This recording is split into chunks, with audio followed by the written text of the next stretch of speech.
La revue du plan de travail annuel du premier semestre de 2022 du ministère du Cadre de vie et du Développement durable s'est déroulée ce mardi 26 juillet 2022 dans la salle de conférence de la tour administrative du ministère du Travail et de la fonction publique de 8h à 12h. Cet exercice périodique démarre par une minute de silence recommandée par le ministre José Tonato à l'égard des collègues décédés pendant la période sous revue. Après une longue période de séance de visioconférence, je voudrais solliciter auprès de vous une minute de silence en mémoire des collègues, vous le savez très bien, qui nous ont quittés durant la période.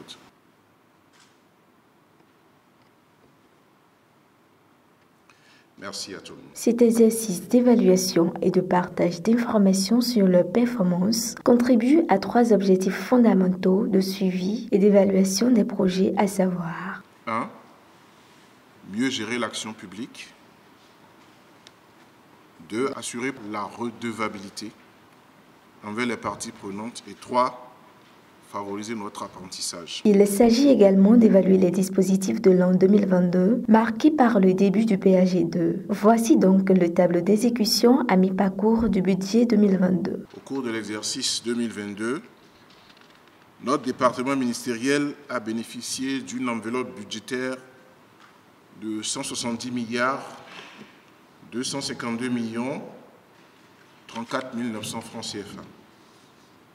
Donc 95% affectés aux dépenses en capital et 5% aux dépenses ordinaires. Ce budget est globalement exécuté au 30 juin 2022 à 36,43% en termes d'exécution physique, à 62,26% en termes d'engagement financier et 38,11% en termes d'ordonnancement.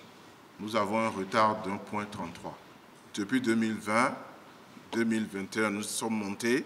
2022, nous avons plongé. Néanmoins, les acteurs ont fait preuve d'efficacité par rapport aux années antérieures avec des réalisations concrètes. Néanmoins, les acteurs ont fait preuve d'efficacité dans l'atteinte des résultats à fin juin 2022 par rapport aux exercices antérieurs, car la performance physique de ce semestre, 33,45%, est la deuxième depuis 2017, qui est largement supérieure à la moyenne des performances enregistrées pendant la même période. Les performances de la chaîne de passation des marchés liées aux effets du dispositif organisationnel de la réforme budgétaire en mode programme en sont les principales causes. Donc les efforts que nous avons engagés sur le front de la passation des marchés doivent être poursuivis, renforcés et améliorés. 3 991, donc près de 4 000 logements économiques et sociaux en cours d'achèvement.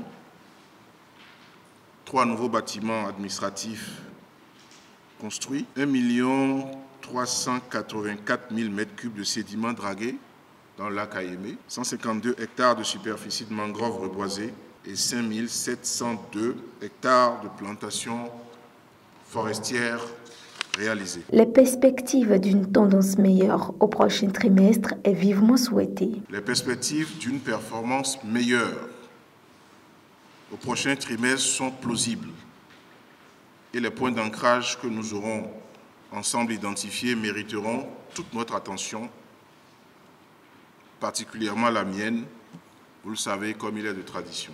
Je l'ai dit, je le souhaite, je vous le demande, il faut que la performance au 30 septembre 2022 soit supérieure d'au moins 5 points à la performance au 30 septembre 2021.